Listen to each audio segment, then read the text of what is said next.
नमस्कार व्यूअर्स, मैं हूं अमीश देवगन। आप देख रहे हैं सीएनबीसी आवाज पे टक्कर का आज का एडिशन। रात के समय 9 बज चुके हैं। टक्कर में आज हम सीधे तौर पे बात करेंगे प्रयागराज में 8 अगस्त को राहुल गांधी के छात्रों की गूंज कार्यक्रम को मंजूरी नहीं मिली है। केपी ट्रस्ट ने हाईकोर्ट के आदेश का हवाला देकर आयोजन की अनुमति रद्द कर दी है। कांग्रेस कहती है कि मोदी डरते हैं, यानी प्रधानमंत्री मोदी राहुल गांधी से डर रहे हैं, सदन के अंदर भी सदन के बाहर भी। लेकिन असल में जेनजी के नाम पर खुला खेल सियासत क्यों हो रही है, आज उसकी हम बात करेंगे सीएनबीसी आवाज के टक्कर में।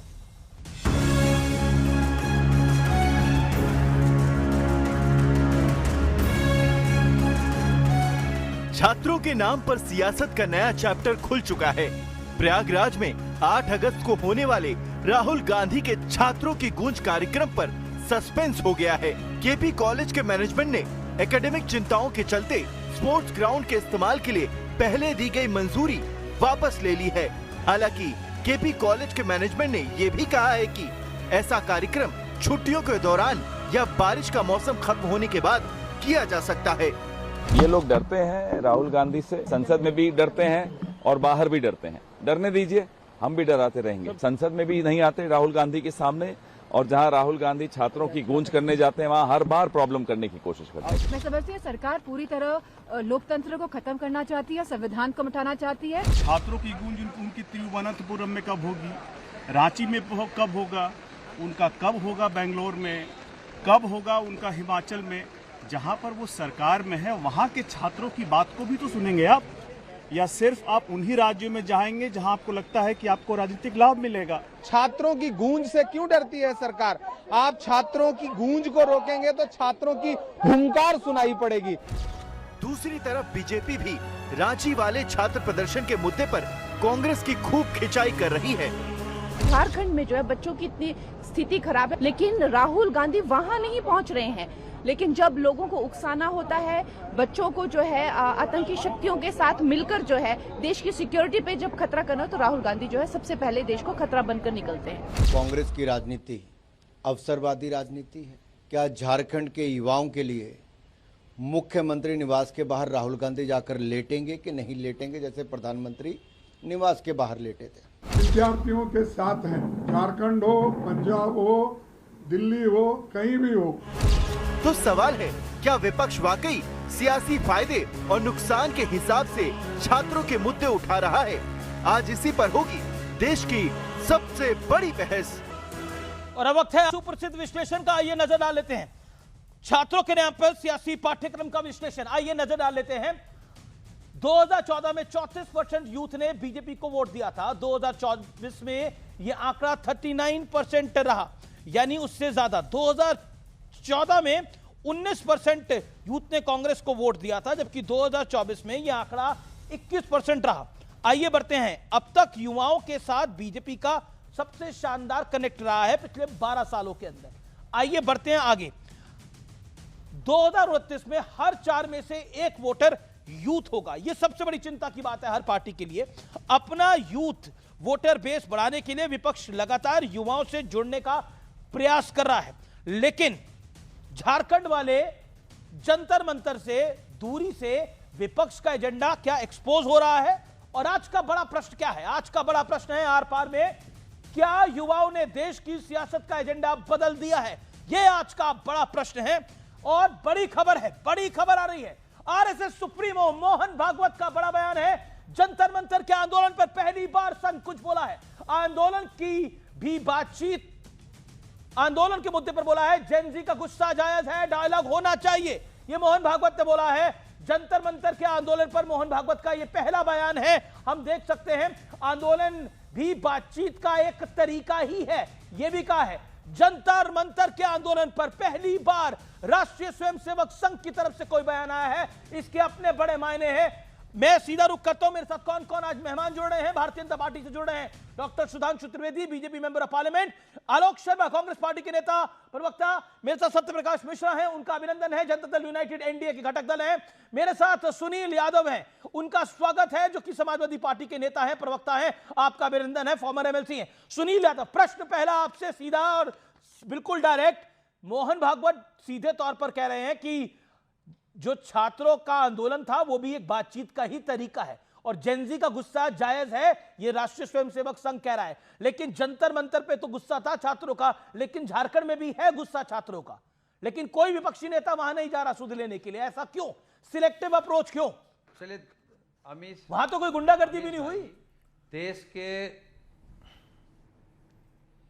अमीश भाई, देश के जनजी के सामने सरकार भी झुकी और सरकार का जो मातृत्व संगठन है आरएसएस, उसने भी स्वीकार कर लिया कि बीजेपी सरकार नौजवानों के खिलाफ षड्यंत्र कर रही थी, उनके परीक्षाओं में षड्यंत्र कर रही थी, उनके रोजगार पर षड्यंत्र कर रही है और उनको आतंकी और बदमाश बताने का प्रयास कर रही है।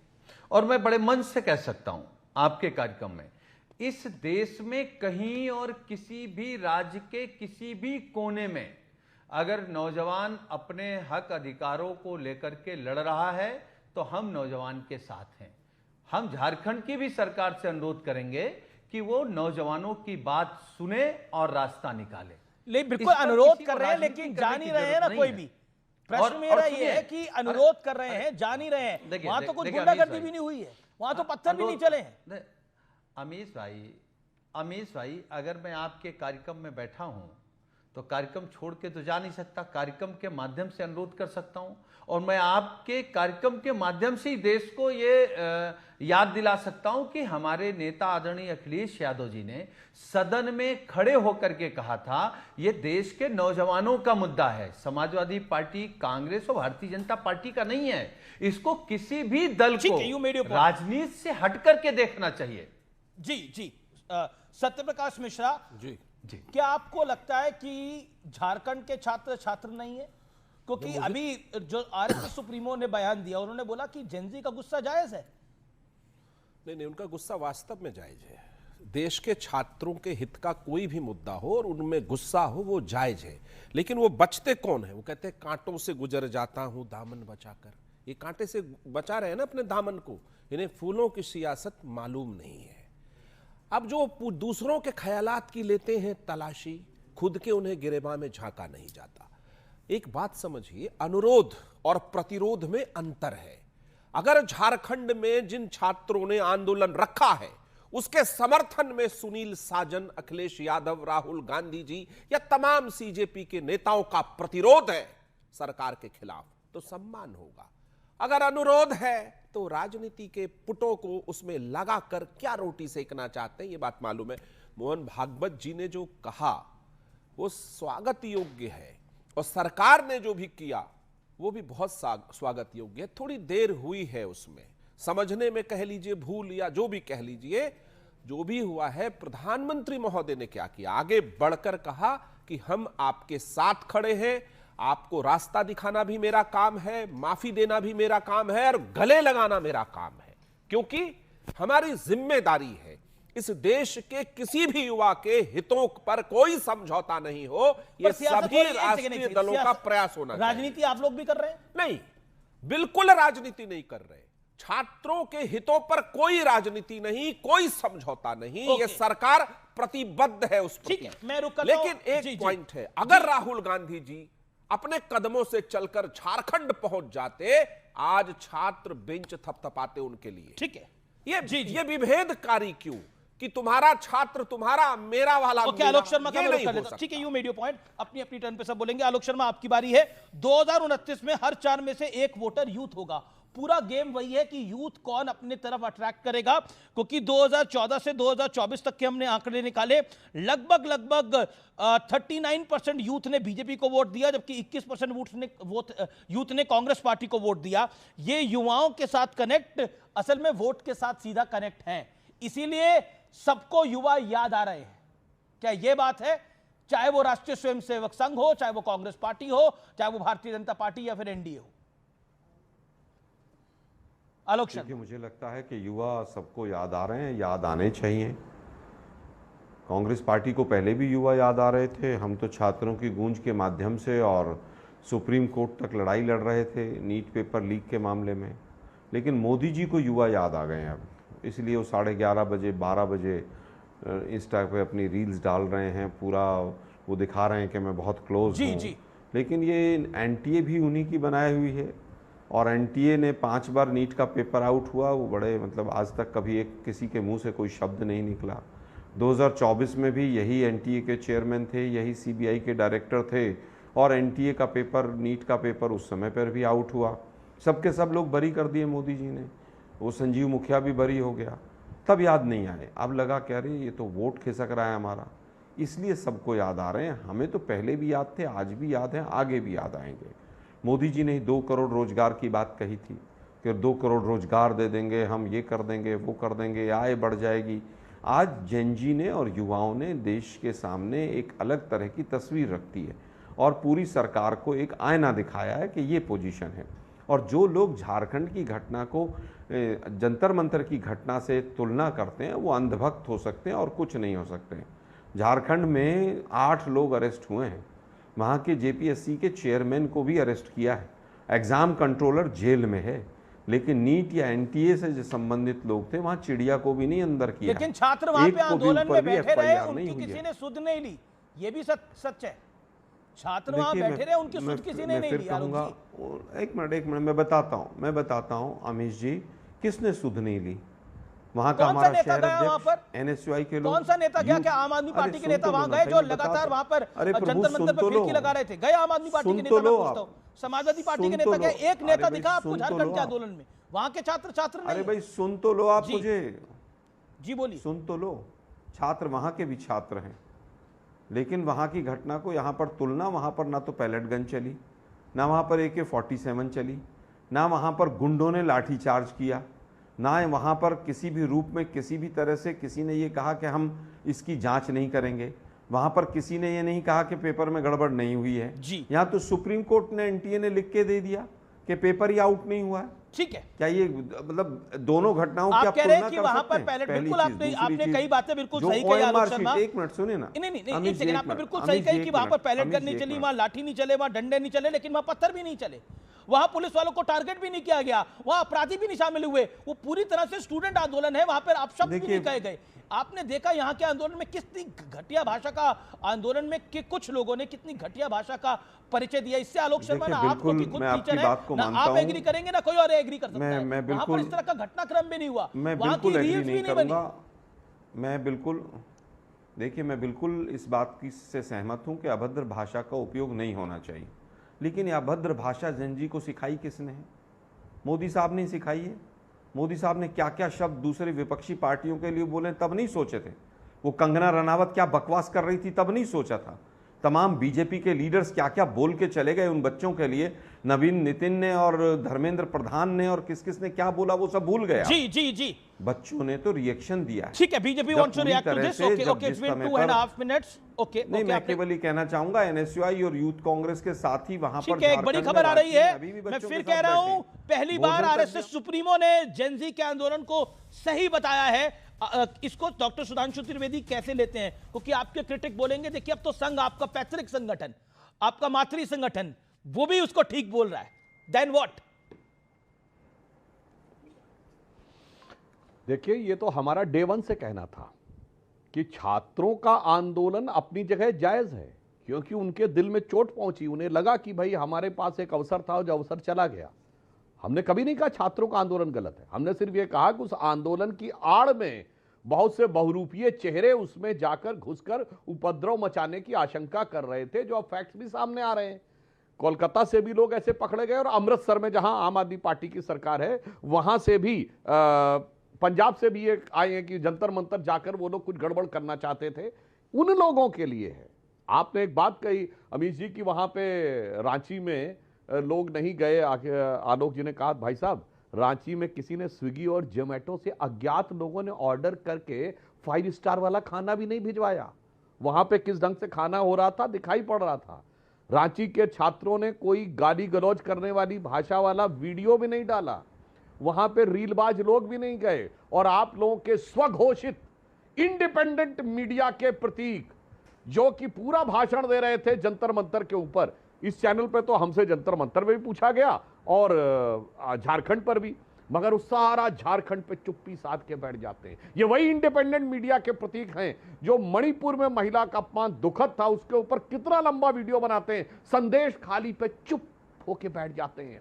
ये वही इंडिपेंडेंट मीडिया है आपके हिसाब से जो कि राम मंदिर के ऊपर इतना बड़े बड़े यूट्यूबर्स बड़ा बड़ा बनाते हैं, वक्फ बोर्ड पे चुप्पी साध के बैठ जाते हैं। करोड़ों दर्शकों को समझना चाहिए असली गोदी मीडिया कौन है, जो सोरोस की गोदी में बैठकर जहां से इशारा होता है खड़े हो जा, खड़ी हो गई, बैठ जा, बैठ गई। जबकि आज हम सब चीजों का उत्तर हम लोग सब देने को तैयार रहते हैं। अब यहां तक आपसे एक और बात भी कहना चाहूंगा, बड़ी गजब बात कह रहे हैं आलोक जी। इनके 4 मंत्री हैं झारखंड में सत्ता में, और सिर्फ बात कर रहे हैं, एनएसयूआई वाले जा रहे हैं, देख रहे हैं क्या कर रहे हैं, बाकी हमसे कोई खास मतलब थोड़ी है, झारखंड के छात्रों से कोई मतलब नहीं है। और बाद में जो आपने कहा मोहन भागवत जी से, तो हम तो साफ कहना चाहते हैं, हमारे यहाँ तो बाकायदा तरुण स्वयंसेवक महत्वपूर्ण ढंग से, हम लोग जब बच्चे थे उस जमाने के हिसाब से हम लोग इसका ध्यान रखते थे, क्योंकि आज जो जेनजी है, जो प्रधानमंत्री जी ने कहा है, जेनजी कौन है मैं बताना चाहता हूं। हमने फिजिक्स के ओलंपियाड में 5 गोल्ड मेडल जीत कर दुनिया में टॉप किया है, वो बच्चे जेनजी हैं। भारत का पहला प्राइवेट सेक्टर का स्पेस सैटेलाइट विक्रम 1 गया है और उसकी कंपनी स्काई रूट की एवरेज एज 28 साल है, वो जेनजी है। भारत का गुकेश डोमराजू जिसने कि 18 साल की उम्र में वर्ल्ड चैंपियनशिप जीता है, वो जेनजी है।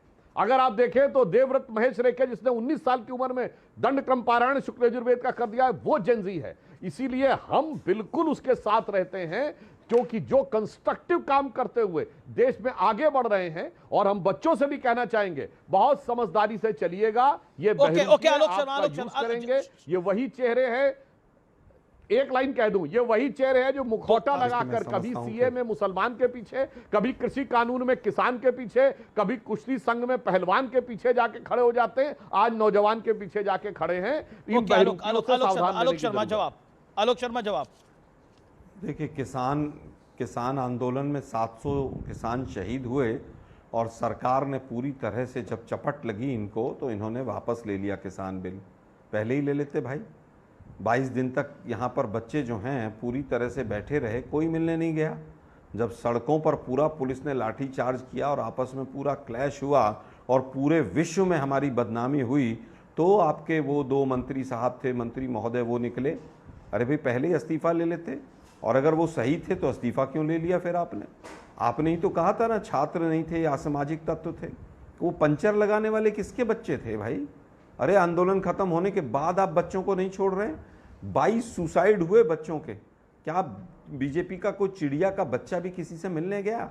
राहुल जी वहां पैदल चल के चले जाते, अपने पैरों पर चले जाते, आज बातें बना रहे हैं आप बैठकर।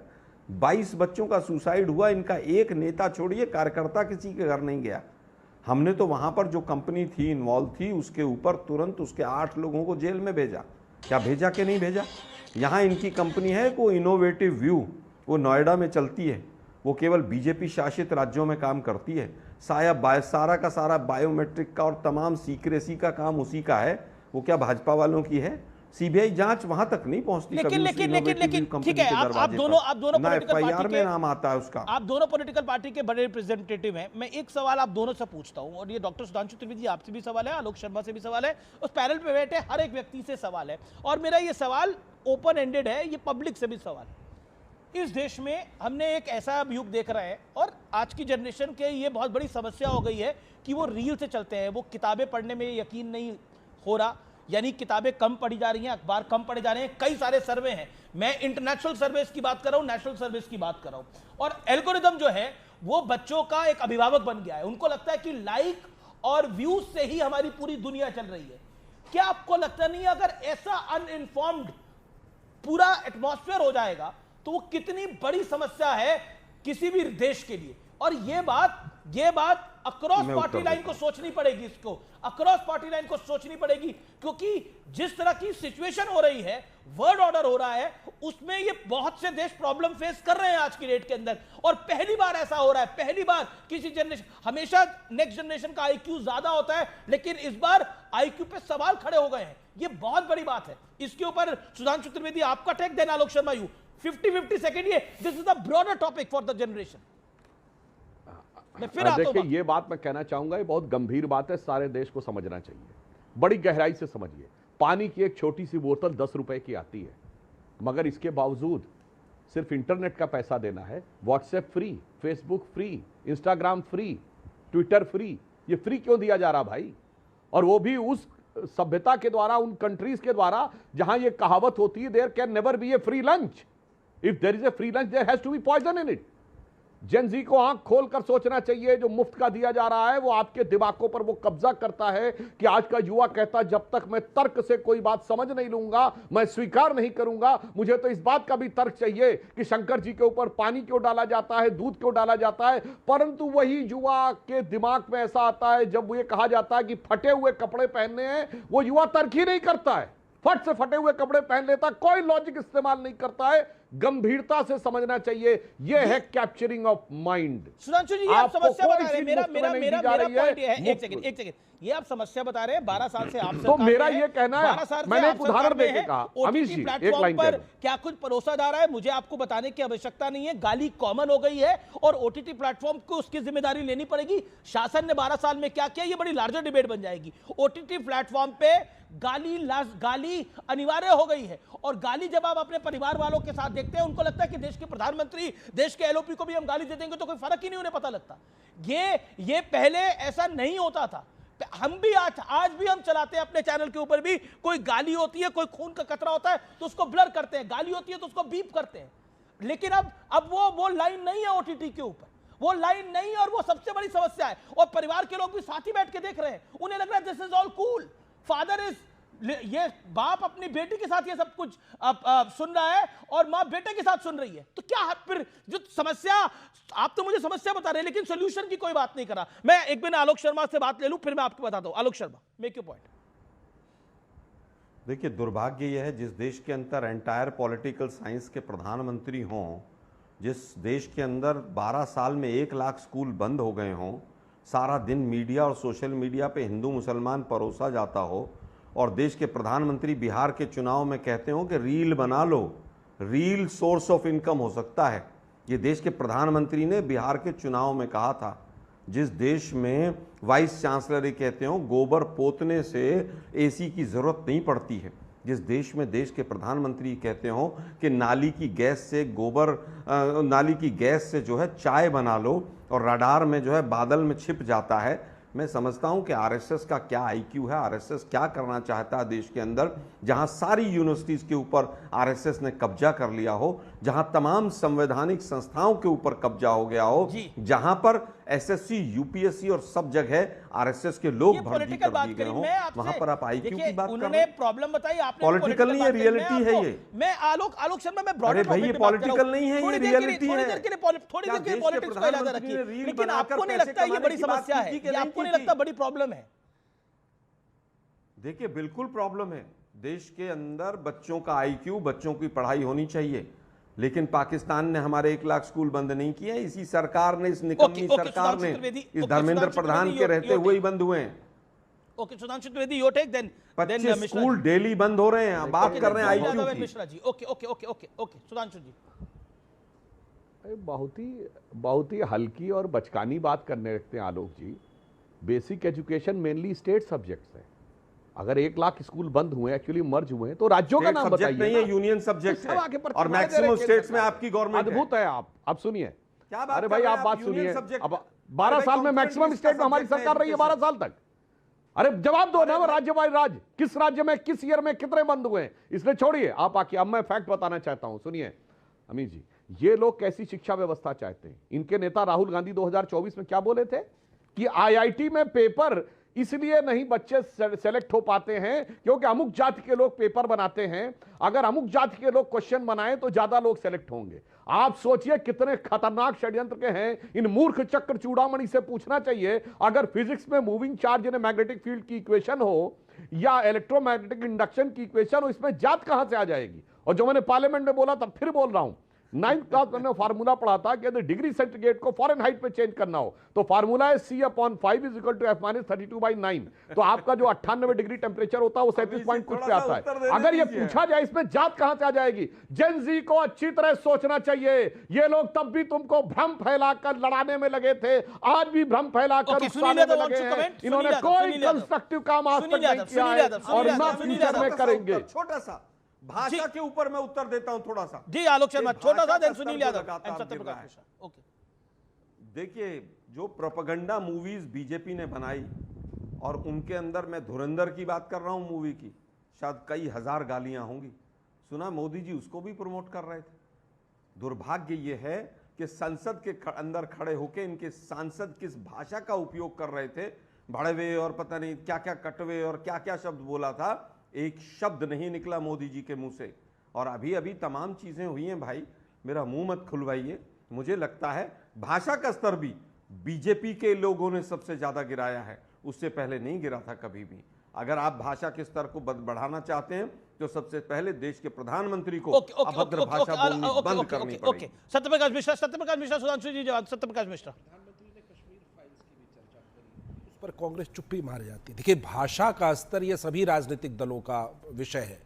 जो जेनजी की भाषा आ रही है, अचानक उनके सामने बहुत सारे कंटेंट, जेनजी की नहीं, कुछ लोगों की, मुझे लगता है कुछ लोगों की, चलिए कुछ लोगों की अचानक से बहुत सारे कंटेंट उनके सामने पसरते चले जा रहे हैं। हो सकता है उससे प्रभावित हूं, जो आपने वेब सीरीज की बात करी है, इस पर कोई ना कोई अंकुश होना चाहिए, सरकारी अंकुश होना चाहिए। अब कोई सुप्रीम कोर्ट जाता है तो सुप्रीम कोर्ट के जज कह देते हैं आप ये देखिए मत। कई बार ऐसे मामले आए जो हाई कोर्ट ने कहा नहीं मत देखिए ये कंटेंट, हम तो नहीं देखते। कोई अंकुश लगेगा। और ये नचिकेता का देश है। कठोपनिषद में एक बाल पात्र है नचिकेता, जो यमराज से प्रश्न पूछता है। और क्या पूछता है? आत्मा और यम के बारे में।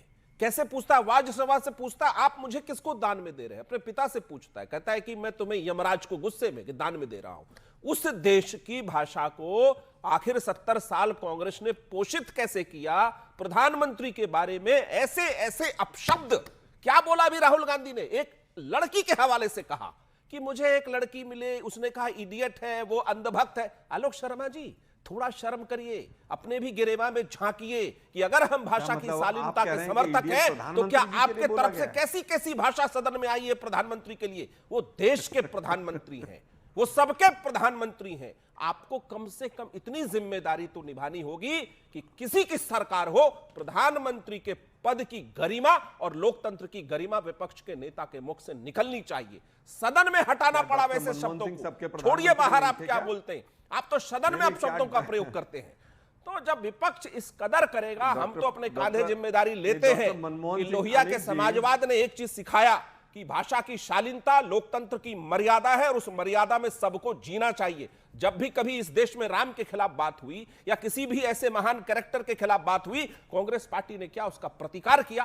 क्या सनातन धर्म को जब गाली पड़ी तो क्या राहुल गांधी ने सामने आकर कहा कि यह गलत है? हम अलग अलग मुद्दों पर राजनीति करेंगे, लेकिन भाषा के मामले में कांग्रेस हमें कम से कम। आलोक शर्मा का जवाब सुन लेते हैं, 30 सेकंड, सुनील यादव, सोमनाथ भारती। ओके आलोक 30 सेकंड। देखिए मुझे लगता है कि हनुमान जी को प्रतीक बना के अपनी गाड़ी के आगे नचाया था, तब सनातन का अपमान नहीं हुआ था। मोदी जी जब प्रभु राम की उंगली पकड़ कर ले जा रहे थे और पतंग उड़ा रहे थे मोदी जी, तब अपमान नहीं हुआ था। अरे चंदा चोर और डकैत भी अब सनातन की बात करेंगे। शंकराचार्य की पालकी फेंक दी उठा के, पॉक्सो लगा दिया उनके ऊपर। ये चंदा चोर और चंदे के डकैत, जमीन के डकैत, जिन्होंने राम मंदिर में डकैती डाली, वो भी सनातन की बात करेंगे। अब दुर्भाग्य है कि सनातन का इनको सा नहीं पता है। ओके सुधांशु त्रिवेदी जवाब। सुधांशु जी जवाब। देखिए बिल्कुल, देखिए मैं भाषा की बात याद दिलाना चाहता हूं। प्रधानमंत्री जी के प्रधानमंत्री बनने से पहले ये बताइए किसने बोला था मोदी की बोटी बोटी काट डालूंगा? इमरान मसूद ने। और वो उस समय कांग्रेस के सदस्य नहीं थे, सपा के सदस्य थे। राहुल गांधी दौड़ के अगले दिन उनका प्रचार करने गए थे, कोई जाके रिकॉर्ड से चेक कर ले। और उसके बाद सपा से खींच के अपनी पार्टी में लाए, पहले उपाध्यक्ष बनाया और उसके बाद बनाया मंत्री। ये बोटी बोटी काट डाले क्यों कहा था? और कितनी गालियां बकी गई हैं मोदी जी को, मां की गाली बकी गई बिहार के चुनाव में। और एक बात मानना पड़ेगा अमित जी, ये गाली बकते हैं अकारण नहीं बकते हैं, इसमें बहुत ध्यान रखते हैं। इनको लगता है कुछ कट्टरपंथी तबका ऐसा है जिसको मोदी जी को गाली देने से इनको लगता है कि वोट साथ में आ जाएगा। गाली बकने में भी वोट का बहुत ध्यान रखते हैं। इनके अनेक नेताओं ने बोला मोदी तेरी कब्र खुदेगी, सुबोध खान साहेब से लेकर पवन खेड़ा तक, हिंदुत्व की कब्र खुदेगी। कभी नहीं कहा कि मोदी भस्म हो जाएंगे, जबकि हिंदुत्व में भस्म होते हैं, कब्र नहीं खुदती है। हिंदू धर्म में भस्म हुआ जाता है, कब्र नहीं खुदती, मगर मोदी की कब्र खोदते हैं। हिंदुत्व की कब्र खुदेगी एमयू की छाती पर। यानी यह मानना पड़ेगा भाई साहब, गाली देते समय भी ये अपने पॉलिटिकल हित का, अपने वोट बैंक का जो ध्यान रखते हैं, अब इसे क्या कहा जाए, इनकी राजनीतिक चतुराई कहा जाए, सुनील यादव रिस्पॉन्ड। देखिए अमीश भाई, अपने आप में यूनिक एग्जाम्पल। जी जी अमीश भाई आपने बहुत महत्वपूर्ण सवाल किया है, और मुझे लगता है जो आपने सवाल किया उसमें किसी भी पॉलिटिकल पार्टी को फंसने की जरूरत नहीं है। सुधांशु जी ने कुछ बातें अच्छी रखी हैं, सत्यप्रकाश जी ने कुछ बातें सही रखी हैं, और जो बातें आलोक जी ने भी रखी वो भी सच हैं। हम केवल ये कह रहे हैं कि जो हमारा नौजवान है, जो हमारी नई जनरेशन है, हमको उससे कुछ सीखने की भी जरूरत है और उसको कुछ सिखाने की भी जरूरत है, क्योंकि हम लोग अपने पुरखों से सीखते आ रहे हैं, तो हमको सिखाना भी है, और उनमें अगर कुछ बेहतर है, कुछ जज्बा अच्छा करने का है, कुछ नया नजरिया है, तो हम लोगों को भी उसको स्वीकार करना पड़ेगा। और ये सच है कि कहीं न कहीं वो ओटीटी हो, जी जिस तरीके की भाषा सुनी जा रही है, महसूस की जा रही है, पॉलिटिकल लोग भी उससे बचे नहीं हैं, हम लोग भी बचे नहीं हैं। और मैं इस बात को हमेशा कहता हूं कि जब बड़े लोग या बड़ा स्टार, बड़ा राजनेता जब अगर कोई किसी तरीके की बात कहता है तो उसको लोग स्वीकार करते हैं। अगर सदन में गाली गलौज की बात होगी, देश में किसकी सरकार कहां है, लेकिन अगर स्कूल बंद हो रहे हैं तो चिंताजनक सबके लिए है, ऐसा नहीं है केवल सरकार के लिए। सरकार तो आज है, कल दूसरे की हो जाएगी, लेकिन भविष्य किसका खराब हो रहा है? भविष्य तो देश के नौजवानों का खराब हो रहा है। मैं रुक करता हूं। जी जी जी जी सुधांशु त्रिवेदी। देखिए, मैं पुनः कहना चाहूंगा, जैसे सुनील साजन जी ने भी कहा, मैं कहूंगा इस डिबेट में हमें दलगत भावना से ऊपर उठकर गंभीरता से विचार करना चाहिए कि देखिए, बच्चों की गलती नहीं है, बच्चे जो बड़ों से सीखते हैं।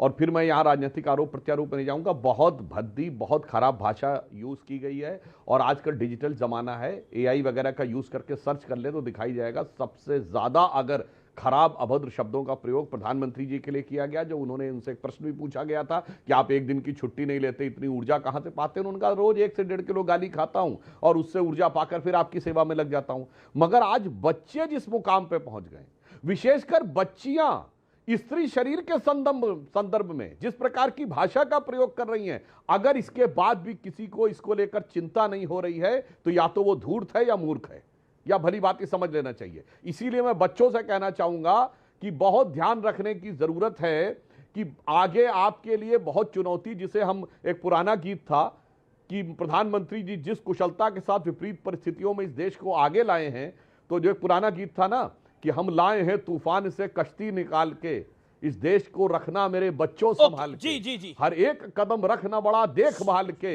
इस देश को रखना मेरे बच्चों संभाल के। तो मैं बच्चों से कहूंगा, हर चीज जो रील में दिखती है उस पर आंख मूंद के भरोसा मत करो, उसको क्रॉस वेरीफाई करो, उसके बाद ये तय करो कि जो कुछ तुम्हारे सोशल मीडिया पे आ रहा है वो सच है या नहीं। फॉरेन कॉन्स्टिट्यूशनल रेगुलेशन एक्ट पर बड़ी खबर है। 12 अगस्त को संसद में बिल पर चर्चा संभव है। विदेशी फंडिंग को पारदर्शी बनाना एक मकसद है।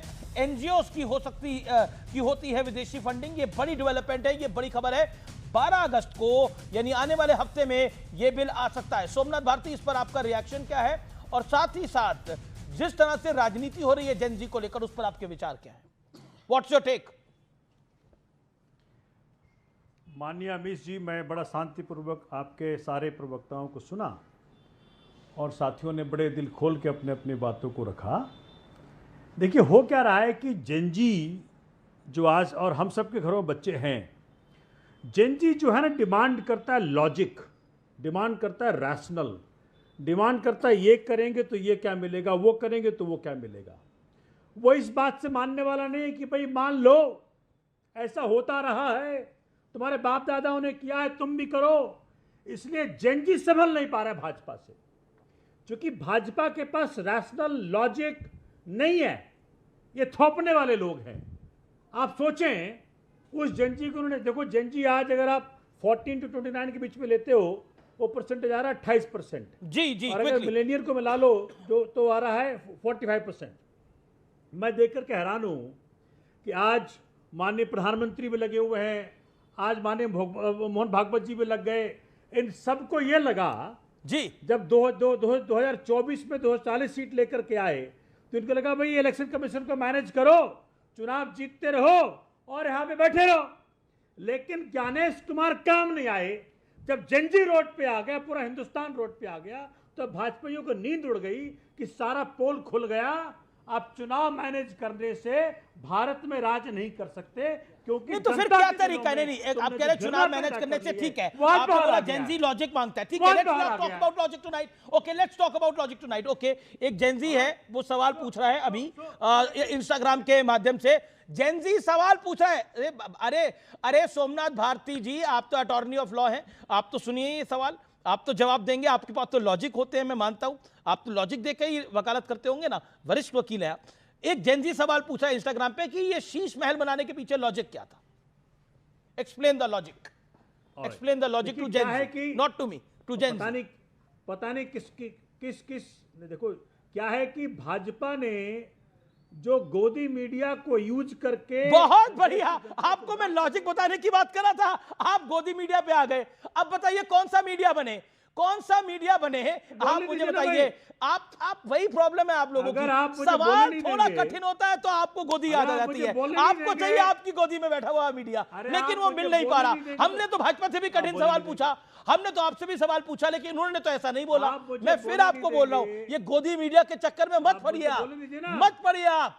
मैंने आपसे पूछा, एक जेनजी इंस्टाग्राम पे सवाल पूछ रहा है कि लॉजिक, क्योंकि आपने लॉजिक की बात करी, क्या लॉजिक था शीश महल बनाने का? Explain the logic.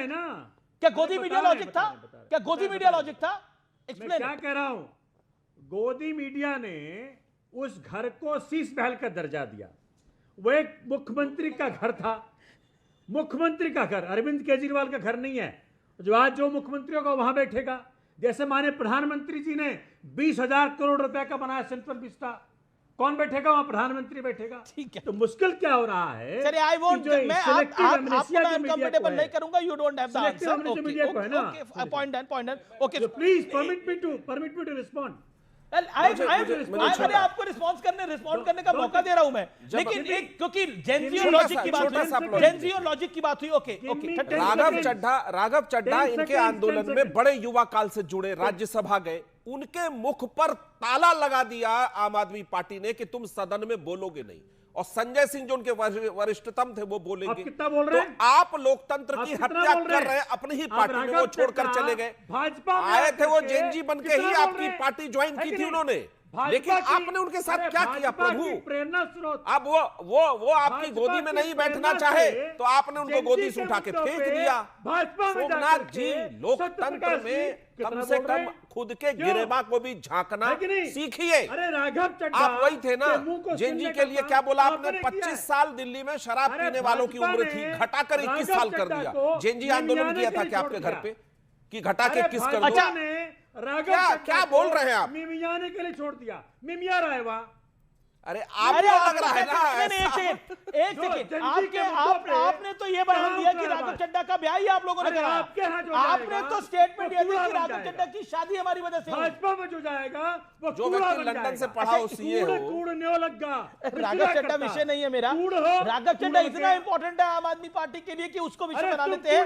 Raghav Chadha विषय नहीं है। बहुत कम उम्र में ज्वाइन किया था उन्होंने। नहीं, बिल्कुल नहीं। मुंह पे ताला मार दिया। ओके, सुधांशु त्रिवेदी। अच्छा, एक और सवाल आ रहा है लॉजिक के बाद, एक और समाजवादी पार्टी के लिए सवाल आ रहा है इंस्टाग्राम